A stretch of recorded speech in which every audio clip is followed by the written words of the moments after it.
I don't know, maybe. I'm not gonna stay up late just to watch a bad Knight Rider movie. Who am I kidding? Of course I will. That's right up my alley.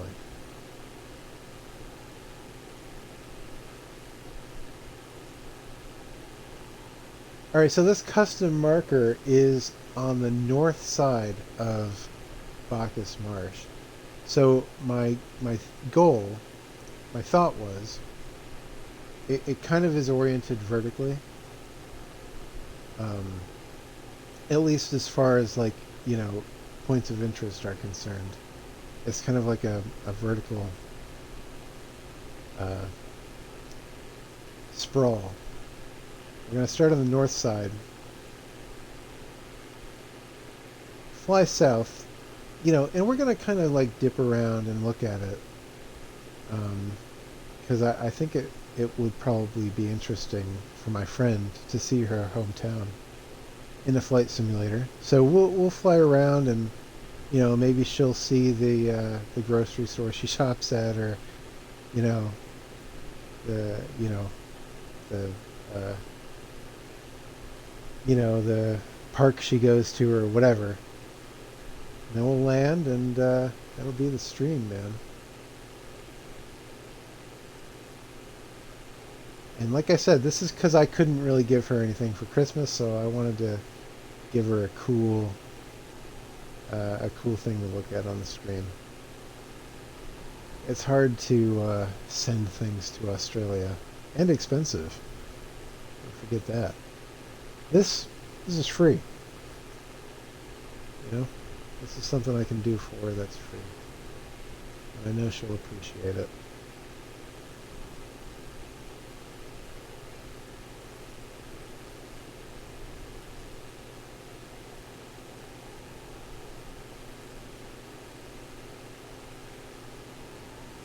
Plumpton.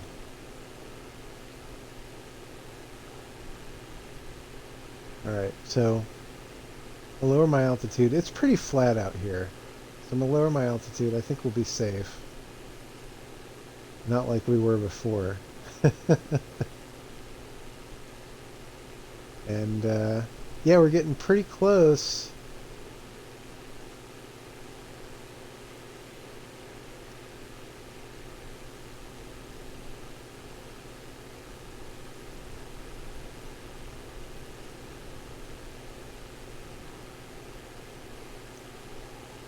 Like I said, that marker is going to be on the north side.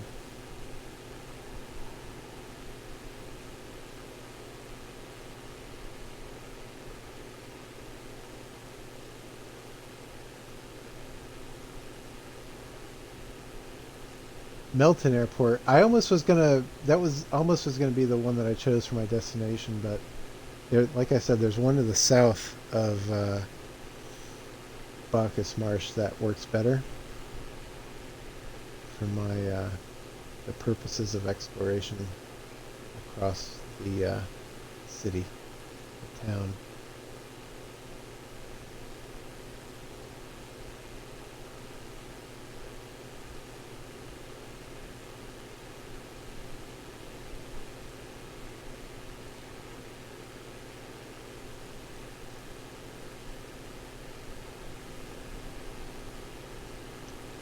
But yeah, Australia, man, beautiful country.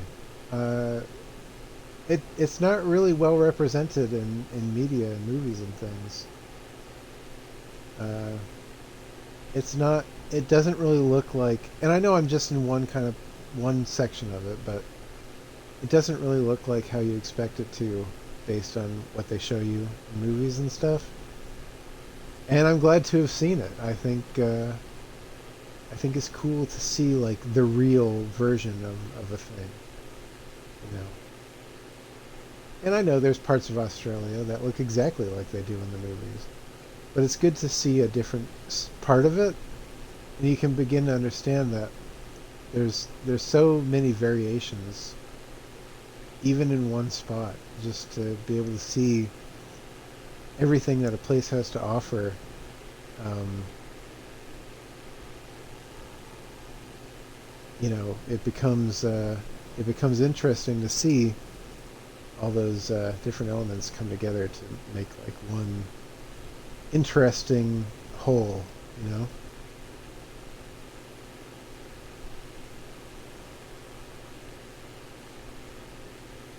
There's a lot to see in the world. And Flight Simulator is pretty good at representing it. At least this one is. The one that I played back in the day was pretty advanced for its time, but it's man, it's nothing compared to this. It's amazing to see how far we've come with technology, and we can kind of represent the entire world in a video game. It's an amazing concept, and that's really cool to see. Speaking of really cool to see, kind of white out here. I am kind of gaining altitude again. So let's get back down. And I see, on the other side of the clouds, I see what I'm sure is Bacchus Marsh. And I'm going to fly through my friend's neighborhood there. Hopefully she'll be able to pick out places she knows.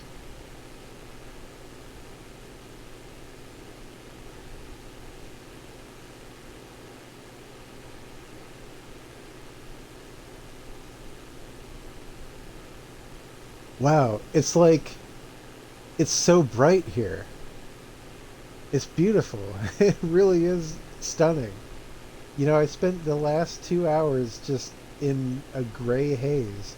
Then I come out of the clouds and it's like it's like a cartoon landscape. It's beautiful. Man, you know, you never would have guessed. Yeah, it's really nice out here.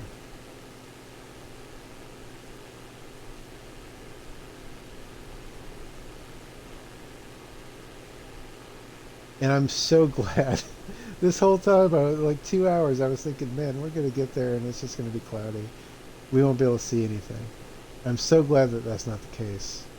It cleared up just right when I wanted it to, and yeah, that's Bacchus Marsh out there. Approaching it from the north. Now I say this every time, and this is kind of a knock on wood moment for me, so I feel like I have to say it. We're going to be landing the plane soon, and I haven't botched a landing on the stream yet. I know it's going to happen eventually. I know it will. So prepare yourselves for that. You know, Top Gun on the NES famously is a game where it's very difficult to land the plane. If you know what you're doing, you can kind of pull it off. And similar to this, I kind of know what I'm doing, but I still, it's that kissing the runway, that very soft touchdown that you want to try to pull off in a flight simulator like this. And sometimes I'm kind of bouncing all around, so we'll see how I do. But let's see. Let's lower our altitude a bit so we can see Bacchus Marsh. We have a kind of a sizable lake here. I suppose this might be where, I don't know, maybe she might want to drive out to this lake and hang around the shores, maybe. Maybe have a picnic out there. It's a bit of a drive, but doable. Right?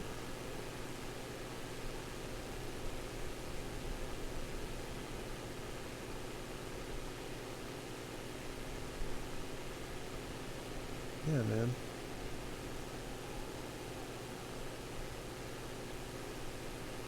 It's our custom waypoint.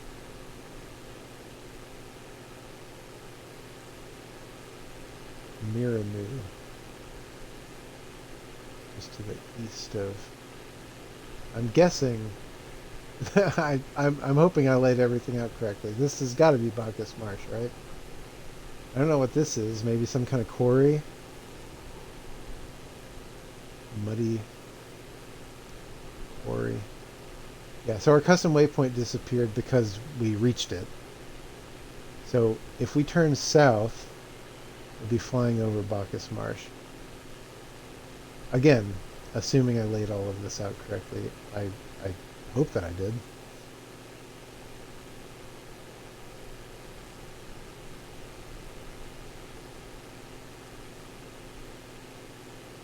I'm going to slow the engine down a little bit and take it in.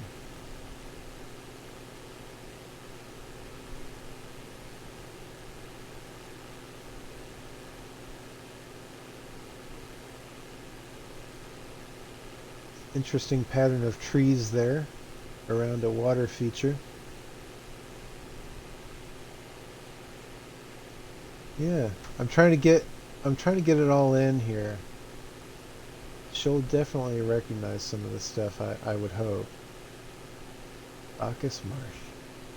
Indeed. Yeah, so let's just kind of take a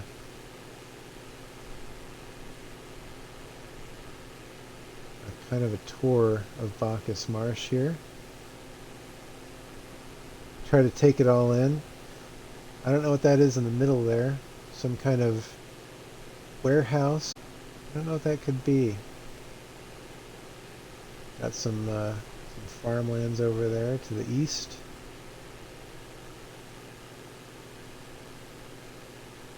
A roundabout. Americans don't know how those work. Bridge going across a couple of roads, highways there. Really close to some farmland.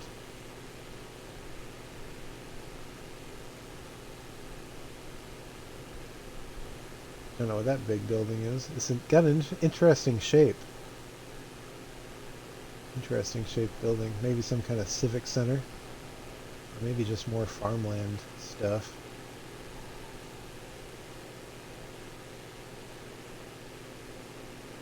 Things that could be supermarkets.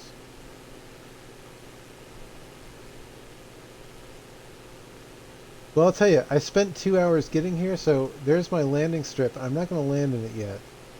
I want to kind of take another pass of Bacchus Marsh. Just to really take it all in.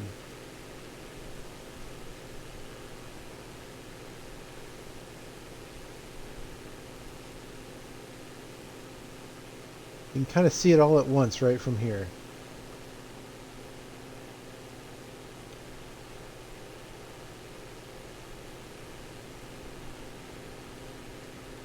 Yeah.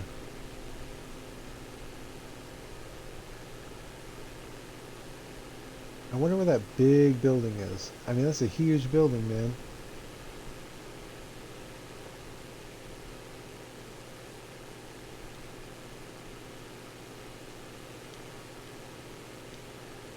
All right, I think we'll turn around and go land. But yeah, cool. A nice view too. Like this is a really beautiful horizon, especially looking up to the north. The northern view from Bacchus Marsh looks incredible.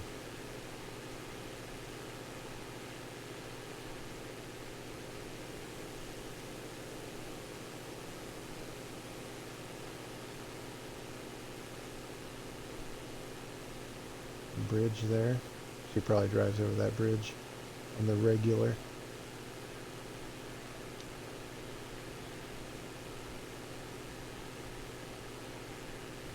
All right, and we are like perfectly lined up with the runway, so that is excellent. Excellent. It's almost like I planned that. I did not, but it's almost like I did.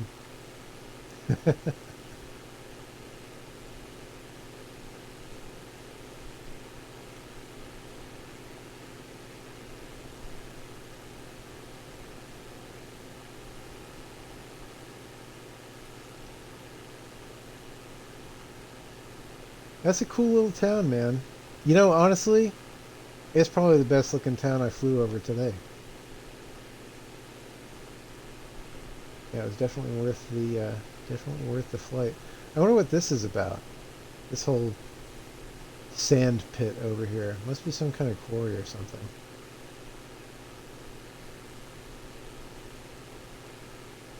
Hmm.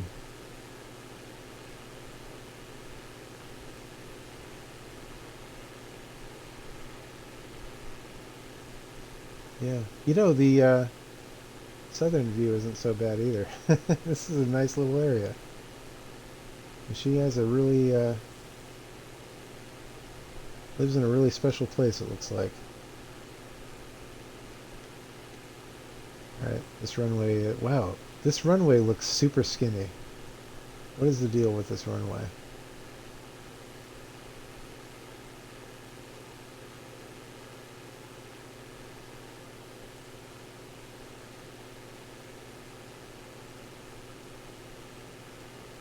You know what? I think I'm approaching it from the wrong angle. But we're committed.